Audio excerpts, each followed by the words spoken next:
Thank you. And good evening, everyone, and welcome. My name is Renee Battle Brooks, and I give you greetings from Prince George's County Executive, Angela Also Brooks, who could not be with us tonight.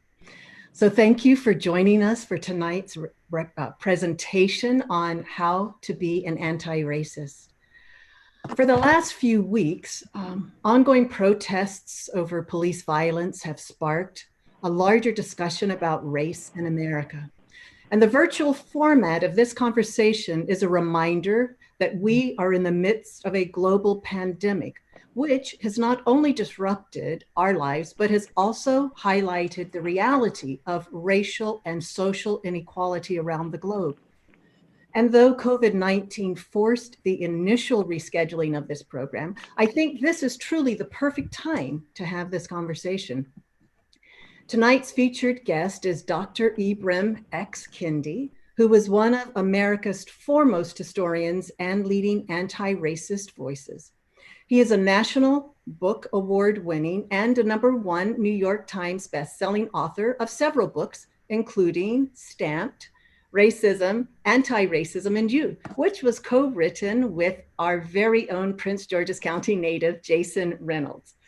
I want to sincerely thank Dr. Kendi for his efforts, which are enhancing communities locally and across the globe, and for taking the time to be with us tonight. I also want to thank our moderator, my colleague and good friend of Prince George's County, Dr. Charlene Dukes, the president of Prince George's Community College. We have benefited from her leadership of Prince George's Community College, and as much as we wish her well in retirement, we are very sorry to see her go. So we are so glad that she is with us this evening. I would like to also thank the Prince George's County Memorial Library System, the Human Relations Commission, Joe's Movement Emporium, and the Prince George's Community College's Center for Performing Arts for the work that you put into presenting this evening's program. Thank you to the Maryland State Library and Institute for Museum and Library Services for supporting our county library system's efforts to make this event happen.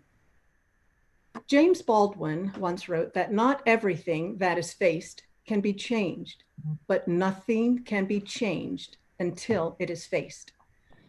And if denial is the very heartbeat of racism, as Dr. Kendi has said, then talking honestly about racism and confronting it head on is something we must do.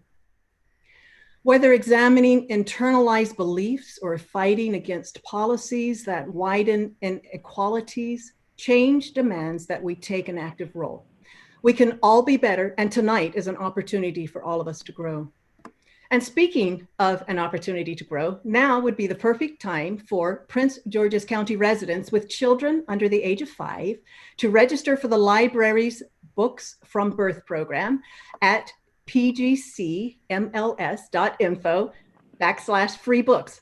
Through funding support from our county budget, your child can receive a free book to keep each month until their 5th birthday. And new registrants will even receive a free copy of Dr. Kendi's new book, Anti-Racist Baby, while supplies last. I am truly excited about tonight's conversation about how we can continue moving forward as a county and as a nation. While I know that these conversations are not always easy or comfortable, I know that through working together, we will overcome the challenges that face our nation. So thank you again for being with us. And before I turn the program over to Dr. Dukes, I want to invite everyone that's watching to look in your chat for any backup platforms to view this. So Dr. Dukes, thank you. Thank you so much. And I am Charlene Dukes, the president of Prince George's Community College. And we want to thank all of you for joining us for this event. Before the pandemic, as noted, we were planning to host Dr. Kendi in the Center for Performing Arts for an intimate conversation with the DMV, the District of Columbia, Maryland, and Virginia. But here we are today having an intimate conversation, live streaming to thousands of people from around the world. The overwhelming response to this event and this topic speaks to the importance of this timely conversation. On behalf of the students, faculty, and staff of Prince George's Community College and our greater community, it is an honor and a privilege to be here tonight to share and discuss with Dr. Kendi how to be an anti-racist. At the end of the discussion, we'll answer some questions that were previously submitted by our viewers. So now I'd like to introduce Dr. Ibram Kendi. You already know that he's a National Book Award winning author and the #1 Best Times New York best-selling author. He is currently the Andrew W. Mellon Professor in the Humanities and the founding director of the Boston University Center for Anti-Racist Research. Previously, he was here with us in the DMV. He was the founding director of the Anti-Racist Research and Policy Center at American University. He is a contributing writer at The Atlantic and a CBS News correspondent. In 2019, the Root 100 listed him as the 15th most influential African American under the age of 45 and the most influential college professor. Please join me in welcoming Dr. Ibram X. Kendi, the best-selling author of How to Be an Anti-Racist. Dr. Kendi, welcome. So we're going to start off with a couple of questions. I know that our time this evening is short and you have so much to offer given the times in which we find ourselves. So could you start off by telling us, define what is an anti-racist versus a racist? Sure. So, thank you so much, Dr. Dukes, for that introduction. I'm just honored to be in conversation with you before PG County and this larger sort of community. So, I think it's critically important for us to start with definition. So I'm so glad you asked me. If a racist idea suggests that certain racial groups are superior or inferior, if racist ideas suggest that this is what's wrong with a particular racial group, or right, or better, or worse with any given racial group, then an anti-racist idea suggests that there's nothing wrong or right, superior or inferior about any racial group, that the racial groups are equals, even where there are differences. So if there's ethnic differences, every ethnic group is racialized, every culture is racialized, there's obviously skin color differences, and so those differences doesn't make a particular racial group better or worse, it just makes them different, right? And so that's what it means. That's what anti-racist ideas suggest. And if racist policies lead to racial inequity and injustice, then anti-racist policies lead to equity and justice. And if a racist is expressing racist ideas and supporting racist policies, then an anti-racist person is expressing anti-racist ideas and supporting anti-racist policies. So, if we look at it, and I will share that I've been just devouring your book, and I have any number of Post-it notes here as we think about questions and the kinds of ways it's made me think. And, in your table of contents, it's dueling consciousness, power, biology, ethnicity, body, culture, behavior, color, white, black, class. We could go on and on. But one of the things we know that we struggle with here, particularly in the United States of America, is education and equity in education. So could you talk to us a little bit, given your experience and your knowledge, what anti-racist systems and policies should be evaluated when we think about education, and particularly K-12 education, and then maybe even if we can think about higher education? Sure. So I think it was about a year ago that the Washington Post reported on a study that found, I think it was at least $200 to $300 million funding gap between predominantly white and predominantly black schools. So first, in terms of inequity in education, the way in which we fund schools leads to inequities. And then we tend to standardize curriculums as opposed to standardizing resources. And so an anti-racist set of policies would standardize resources such that every child, no matter their race, no matter their gender or class, and certainly would have access to similarly resourced schools. But then we would also recognize the distinctions in cultures and the distinctions in the way in which different children learn and the different learning styles and pedagogies. And we would then have a culture that a culture of teaching that would speak to and be relevant to different groups. Either we're a multicultural nation or we're not. And if we're a multicultural nation, then we need to act like that in our curriculum. And then finally, I think, as it relates to higher education, there's also pretty sizable funding gaps. But then there's also something as simple as the prevailing and main admissions factors that really sort of determine who's getting admitted and who's not are pretty much racist. And so if you talk about the SAT tests, which primarily show not that someone is going to graduate from college, not that someone's going to go on and do great things, but it primarily shows the wealth of the parents of test takers, which makes sense.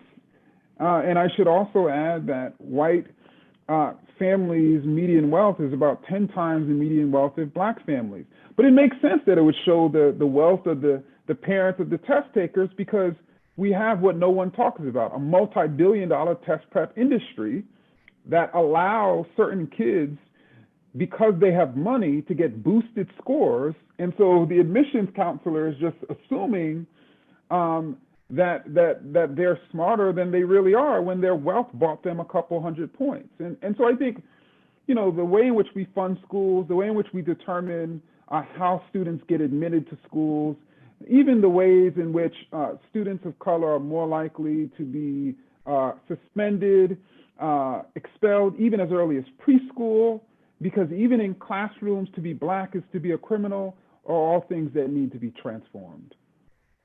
And you know what I think about, Dr. Kendi? Here at Prince George's Community College, we are a predominantly Black institution as designated by the federal government.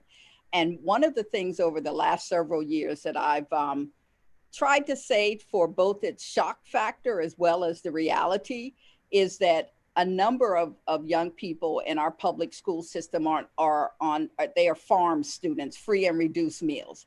And I always say, as you talk about funding, is what do we think happens to a young person who is on free and reduced meals, graduates from high school in June, spends the summer, and then attends college in the fall? What do we think it is about his or her socioeconomic status that has changed, that they still don't have a need for the kind of resources that were provided to them based upon socioeconomic status? So that's something that's always stuck with me. And think about all of the colleges and universities now that have food pantries and clothing pantries, have connections to the Department of Social Services in order to continue to support students as they think about their own trajectories relative to higher education. Precisely, and we need a politics. We need policies that are need-based. Can you imagine if we had a politics and a set of policies that were need-based, that if particular students, just like particular communities, needed more resources, they would have them to ensure that we truly have a meritocracy, to ensure that every student in our classroom is not trying to figure out while they're sort of listening to a lecture where they're going to eat that night, where they're going to sleep that night. And then we have in the same classrooms, students who are trying to figure out their next meal and students who are trying to figure out what club they're going to go to. And then we imagine, right, that they're supposed to perform equitably. And then when they don't, we punish them. we really need to rethink, obviously, higher education and what we're providing for our students.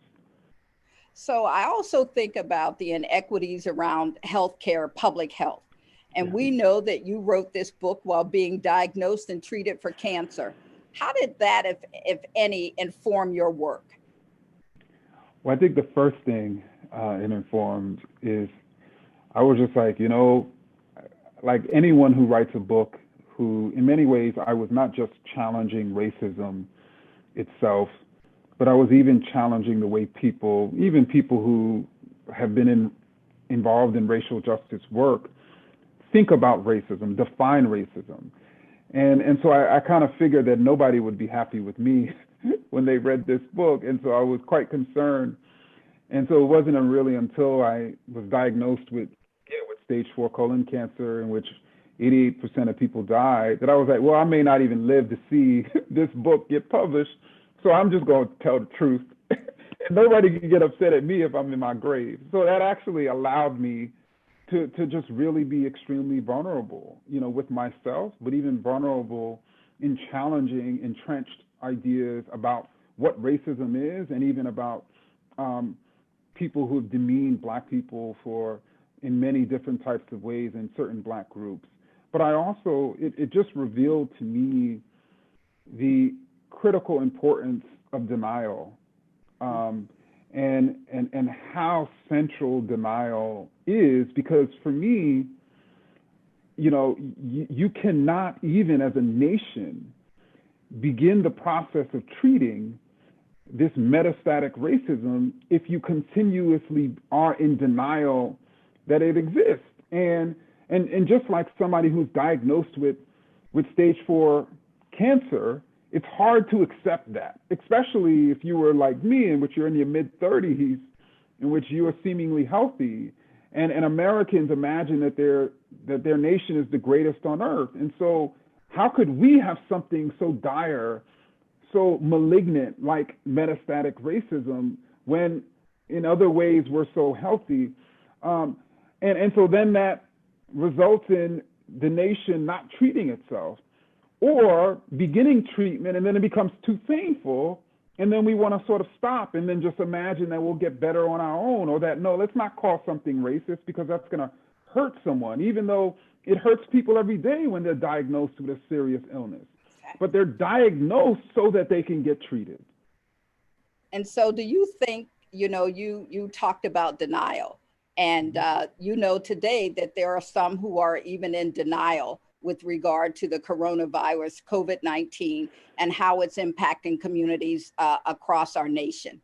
So is that a similar kind of situation? You talked about this sort of metastatic denial, given your own personal journey.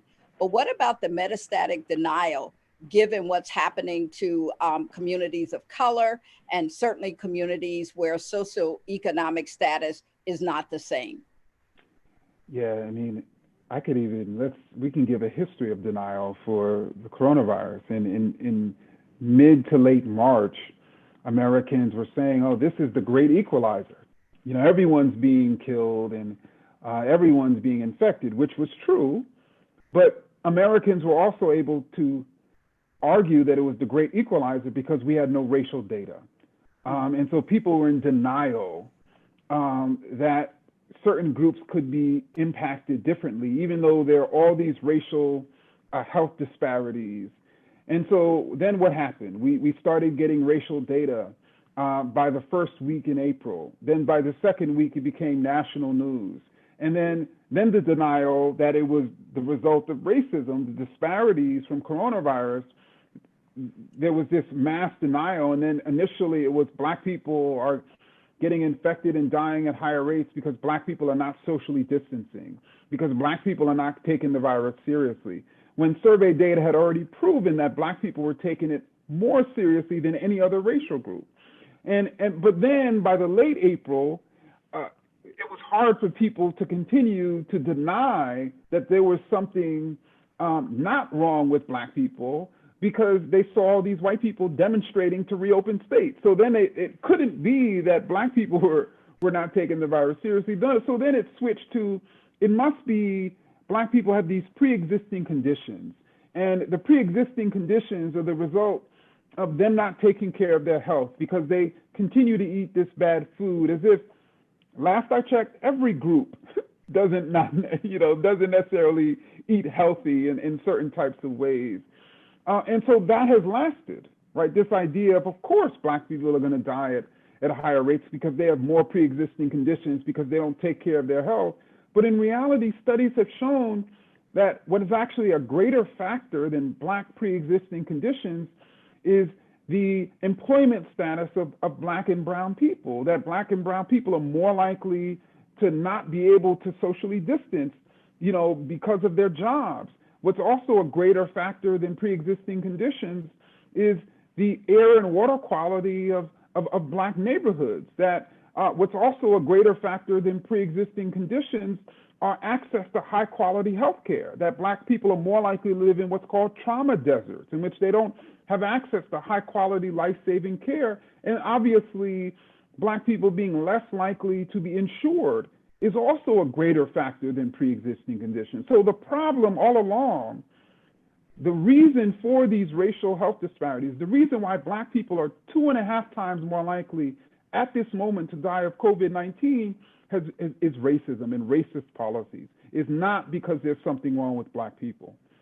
And I would also say, and we're in a time where the mayor of Atlanta is being sued because she wants to protect the citizens of her city by requiring that they wear a mask. So I would think that racism rears its ugly head in so many ways. But, Boston just declared racism a public health crisis. So how do you plan to be involved in this? I didn't have anything to do with that. But we know that you'll be involved in it in some way. So tell us what that looks like and what it really took to get that kind of recognition publicly. So, I was so glad to see that Boston made that declaration, and other counties and cities have also been making similar declarations. And I'm not really sure what it took, but what I do know is it's a fact. When, for instance, if you say, for instance, that in Detroit or in Flint, that it's critically important for you to wash your hands so you can not get the coronavirus, but what if in parts of Detroit people don't have access to running water? And then you start asking questions, why don't people have access to running water? Or why don't they have access to clean water in Flint? The answer is racism. You talk about why Black people are more likely to, or I should say less likely to have health insurance.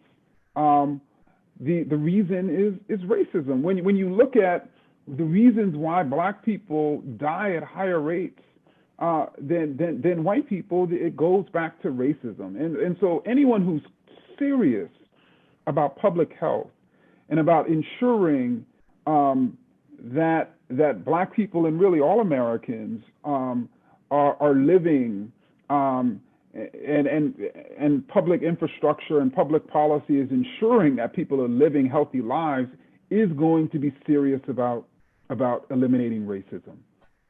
So what would it look like in Boston? So as you're there, you're certainly leading the center. You've written several books and are just very much committed to this.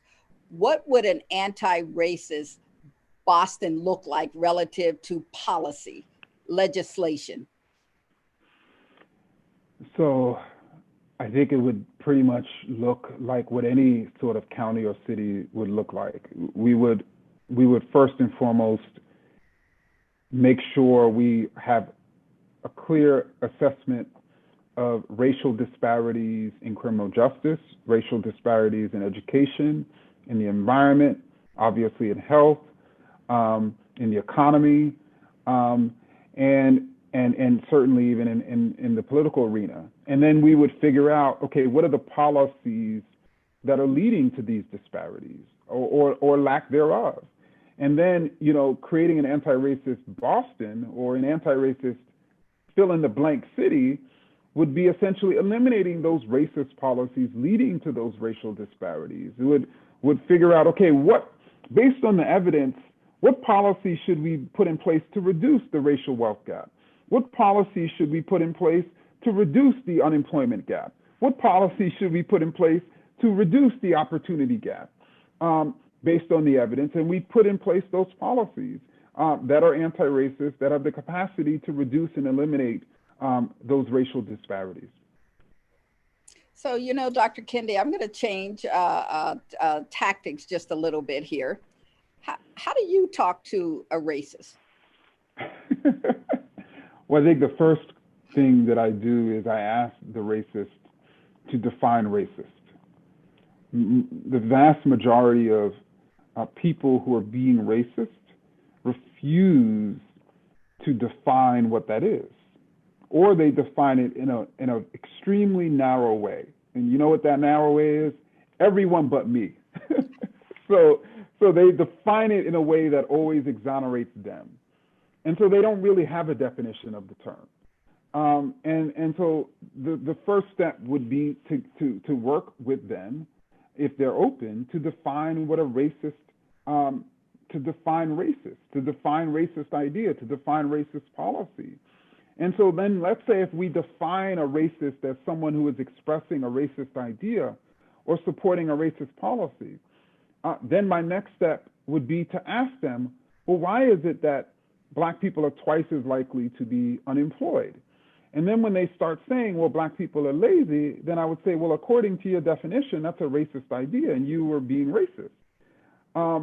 And so I would actually, I think that's what we need to do. And I think that's what I've been trying to do with my work. You know, people who have internalized racist ideas don't even realize that their ideas are racist.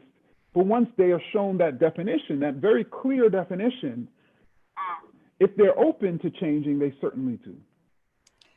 So, you know, are Black, brown people other than white, are we racist? Can we be? So one of the sort of central elements of my work is to eliminate the term not racist. And so if we eliminate the term not racist, then we're saying no matter the person's race, no matter the person's skin color, they're either being racist or anti-racist. No matter the person's skin color, they're either upholding racism or they're challenging it.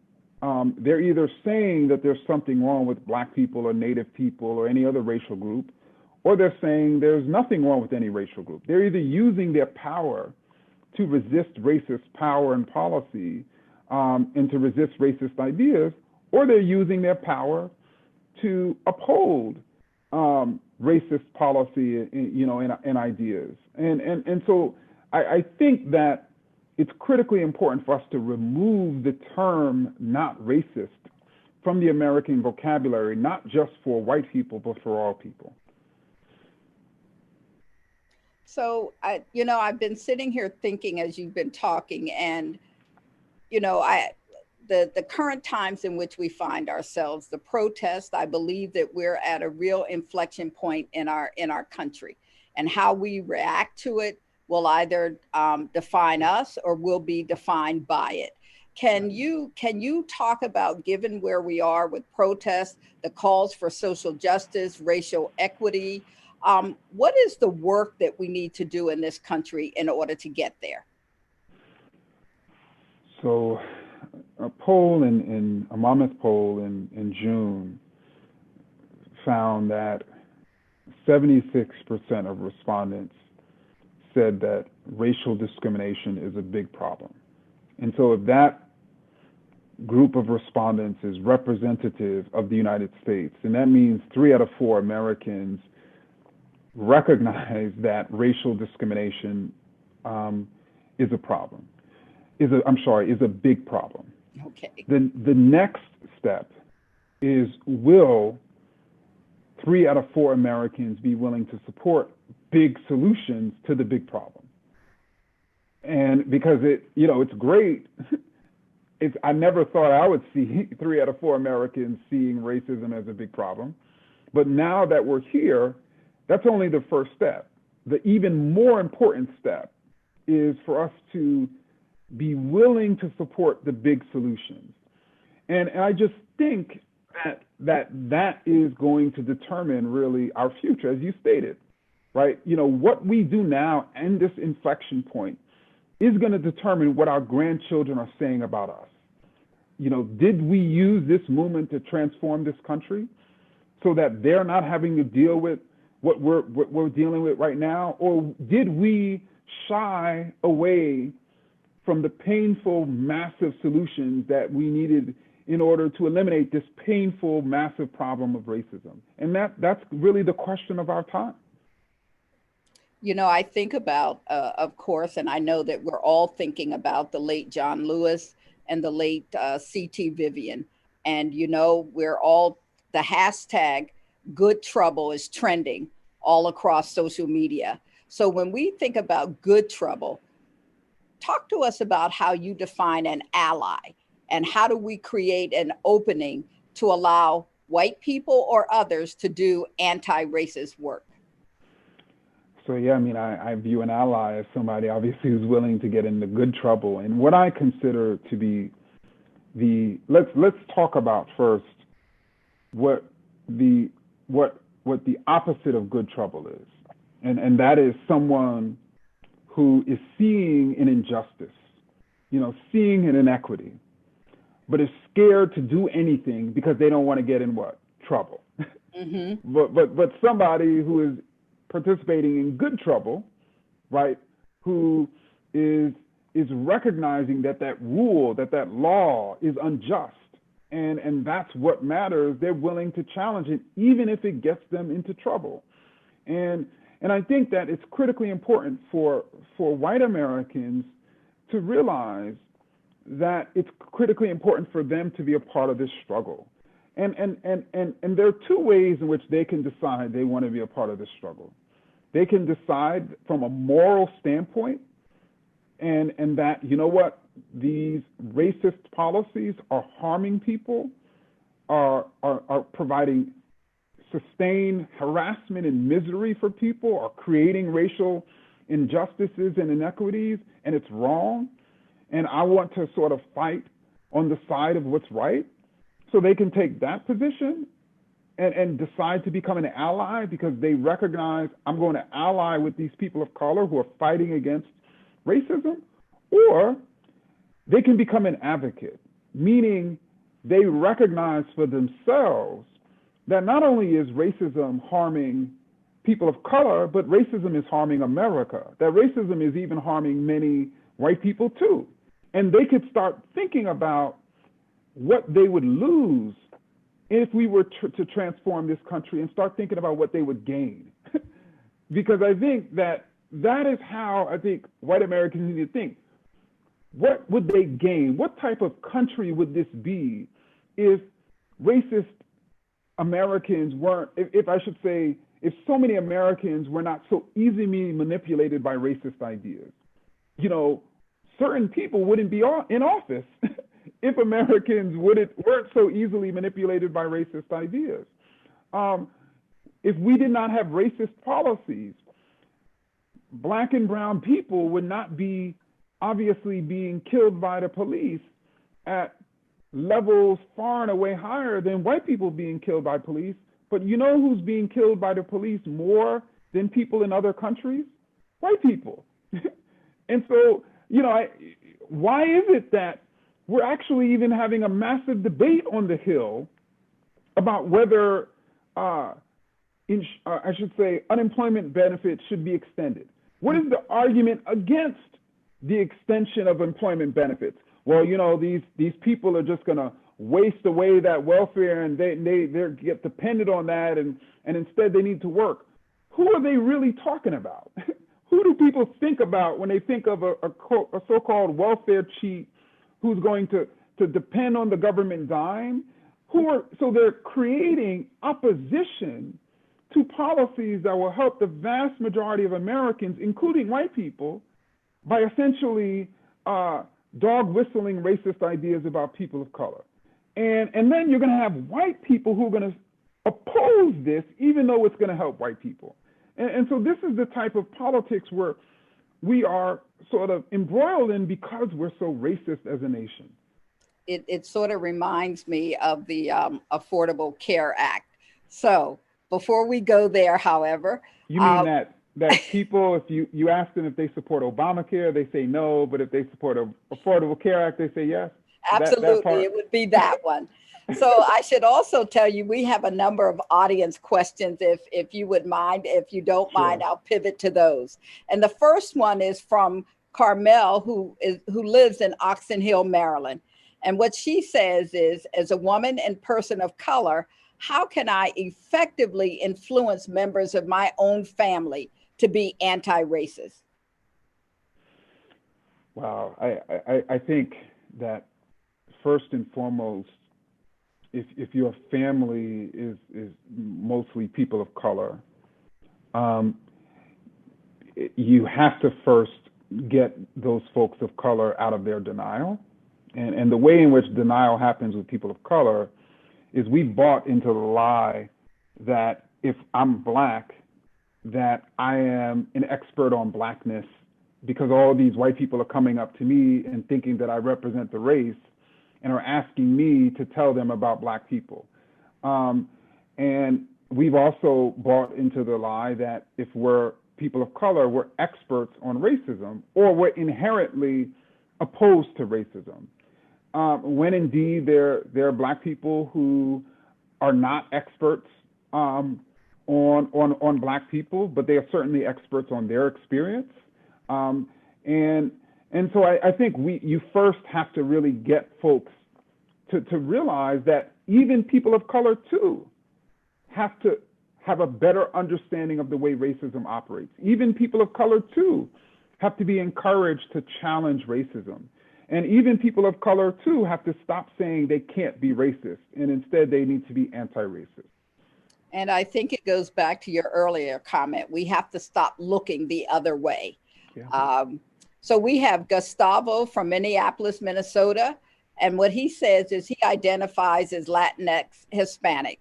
And the conversation about race in America often feels like it's black, white. And in parentheses, he says literally. What role do you believe that non-black, non-white, and Latinx specifically people have in the conversation about race in America? I agree that I think too often our conversations about racism are black and white when they can easily be brown and white, when they can be brown and black.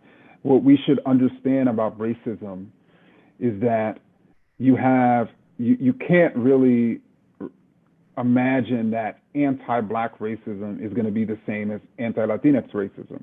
There are ways in which it's similar, and there are ways in which it's drastically distinct.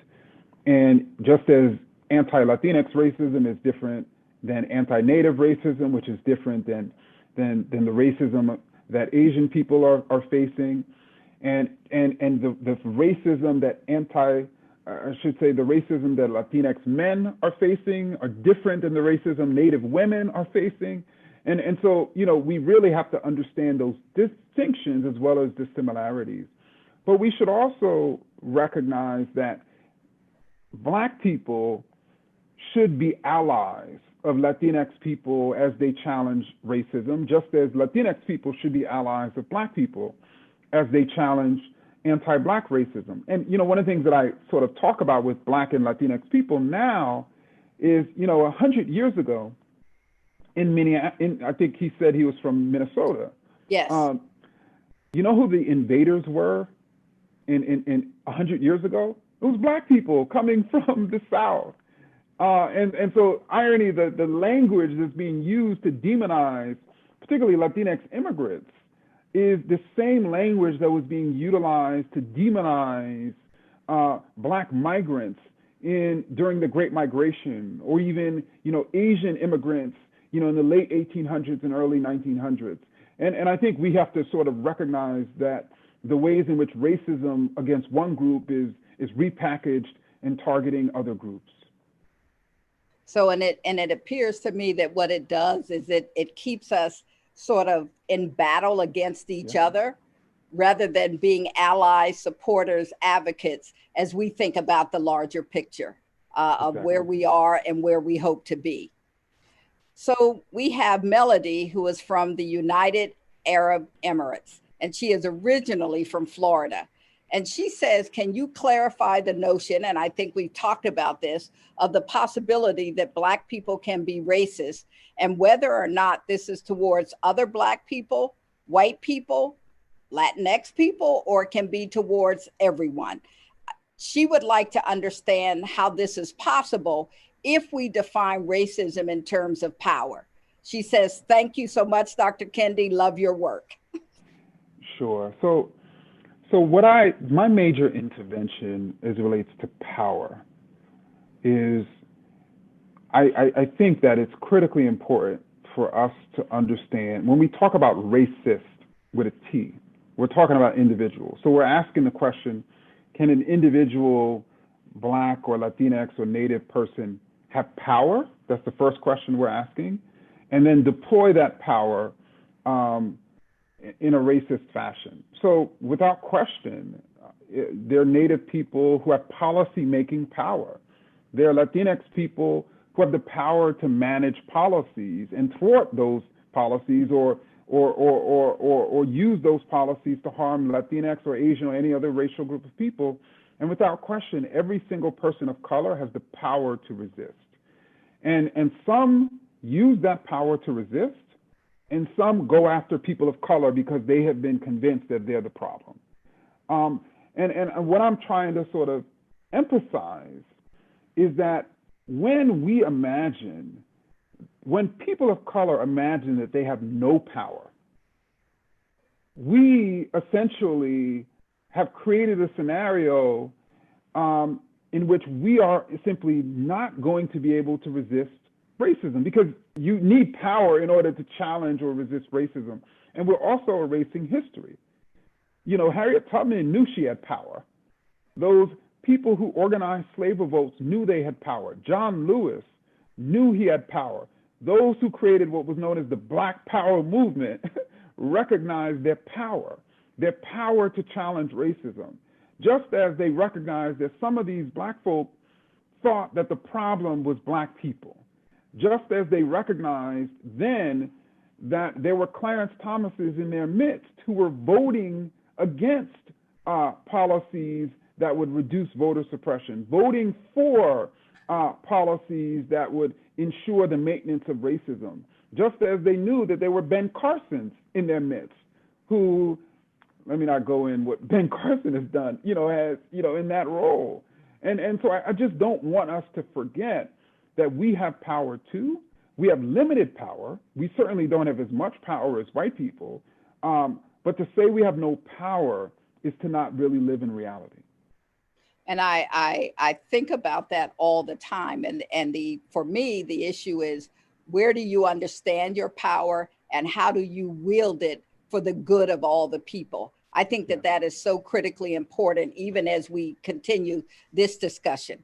So we have a question coming all the way from Australia. Oh, wow. And it is, what is your advice for a white presenting person raising their child who has a darker complexion than their parent? I think it is, first and foremost, do not imagine that Australia or any other country is colorblind. Mm-hmm. Because then that's going to prevent you as a white parent from recognizing the slights and the racial harassment and abuse that your child is facing, because you're always going to chalk it up to something else as opposed to the true source of the problem. And what is absolutely critical, I think, for that white parent is to have a very, even more so than a Black parent who, because they've experienced racism, have some knowledge of what it feels like and certainly what it is. You, who haven't presumably experienced anti-Black racism, you have to, in a way, start from the beginning. So you have to study it. You have to talk to other parents of darker people. And then finally, you have to be willing to talk to your child about racism. You have to ensure that your child, even though you're white, recognizes that he or she can come to you to talk about, because as a parent, if there's anyone that our children need to be able to talk to about racism, it's certainly our parents, even if they're white. And that leads me to another question, which is, what is the most important thing to teach young children or young students around their ability to be anti-racist? What would that look like in our education system? So I think the most important thing to teach children of color is that there's nothing wrong with you because of the color of your skin. And I think the most important thing to teach a white child is that there's nothing right about you because of the color of your skin. And so you do not want a child of color to be thinking that people of color have less because they are less. And you do not want a white child thinking that white people have more because they are more. We go back to those experiments with Dr. Kenneth Clark and, doll babies, white doll babies vis-a-vis black or brown doll babies. And so much of that still exists in our country today. And you have just really, I think, opened up the opportunity for so much dialogue across colleges and universities and communities and churches, within libraries and the like, as we think about all of this. And I would say that Mary Elizabeth from Honolulu, Hawaii, says, she asked this question: what are some actionable ways that we can approach friends who we know are implicitly racist, but who refuse to acknowledge their racist attitudes? And that's beyond find new friends. Yeah. So I would, if you don't feel they would be willing to have a conversation defining terms, then I would figure out potentially a way to start a book club with them, and then have the first 7 books to be nothing about race or racism, and then just pop in a book, on racism or an anti-racism, and sort of begin that. Or you should really try to figure out what is addicting them to their racist ideas. Like, what is behind it? No one's born racist. And that could also be a guide into how to essentially talk to them. So we have another question from an educator here in Prince George's County, a teacher. And what she asked, which is similar to many school systems across the country, that the school system has announced that due to this health crisis, instruction during the first semester will be virtual. What should classroom teachers consider and implement in order to lead with equity, inclusion, and anti-racist approaches during an e-learning kind of virtual environment? Well, first, every student should have access to 2 things. First, access to internet, and 2, access to their own computer, right? Because you can have one computer, but your parent, who's also potentially working from home, needs it. And so I think thinking through as a school system how to ensure that every child has access to both is absolutely sort of critical.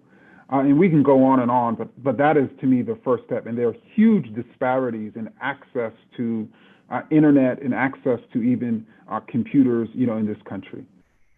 I think about whether or not we are at a point where the internet ought to maybe be a public utility. I'm not sure, but how we think about that relative to policy and action. And if you believe that, and if we have the opportunity to stay in touch after this session, please, I'd like to work with you on that. Yeah, let's hit up Joe Biden and ask him. Yeah, let's make that, or hopefully a new Senate. I mean, that is, I would definitely support that. And so, how do we create systemic change? How does that happen? How do we not lose this moment that we are in? Every single individual needs to join if they have time, support financially if they have money, organizations and campaigns that are challenging racist policy and power. Like that's where our energy in our backyard, and so, or nationally or statewide, depending on your interests, and then even more specifically in your specific sector. So if you're an educator and you're passionate about education, what are the organizations in your community that are challenging educational inequity? If you're a nurse and you're passionate about healthcare, think about your sector. Every one of us, we're passionate about something, or we live somewhere. And chances are somebody there is challenging racism that we need to support. So how does what you're experiencing relative to your work, the success of your book, how has this changed you in any way? And by that I mean changed your thinking about things, your ability to act, to call out racism and support anti-racism in ways that maybe you had not imagined early in your career, 5 years ago, 10 years ago? So, I've spent most of my career in libraries and in archives and behind computers without people staring at me, writing. And so certainly, these last few years has been a new experience, for me. But at the same time, as we talked earlier, are at a critical moment. And these are the moments in which how we act are not only going to affect how our nation is for the next 50 years, but we're going to regret if we didn't do something now. We're going to regret it for the rest of our lives. And so that's one of the things that I keep thinking about. How can I use every waking moment that I'm away from my daughter and wife, to be a part of this struggle, so I can, not only impact and ensure that I'm doing all that I can to encourage people to be anti-racist, to encourage the institution of anti-racist policies, but also, I can then feel as when I rest, that I've done something, that I've contributed, because I just know that if I don't give all that I can while I'm on the court, right? Because we're on the court, we're all on the court right now. I know I'm going to feel horrible when the game is over.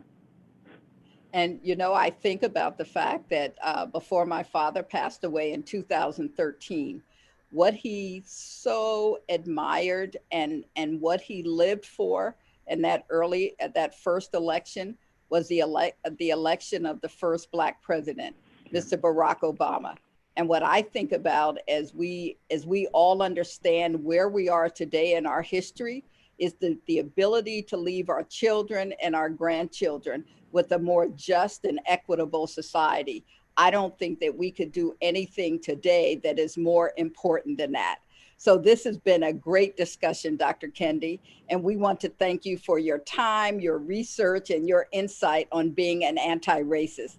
This discussion, as we've talked about, is needed and long overdue in our country right now. And I understand that you may have some give us your social media post handle so that we can make sure that our audience is sending the word out near and far around just how wonderful this discussion has been.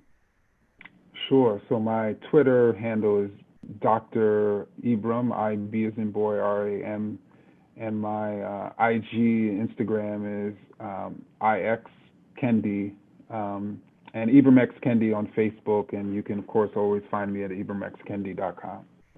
Well, before we leave, I'd like to thank you again, and I'd like to thank our partners for this event. This has been an awesome discussion. Thank you all for joining us from around the world. Thank you, Dr. Dukes. Thank you all for joining us on behalf of the Prince George's County Memorial Library System. We appreciate all your patience with the technical difficulties on some of the streaming platforms. The full broadcast will be available as an archival recording on Crowdcast and YouTube, as well as pgcmls.info/anti-racism for those who have registered for the event. It will be available for 30 days, thanks to Dr. Kendi, who has been very generous in making that available to all of you who registered for tonight. We look forward to seeing you again soon. Thank you, Dr. Dukes. Thank you, Dr. Kendi. And thank you to Janice, who is with Joyful Signing LLC, which is a Prince George's County-based accessibility firm. Thank you all. Have a great evening. All right. Bye-bye.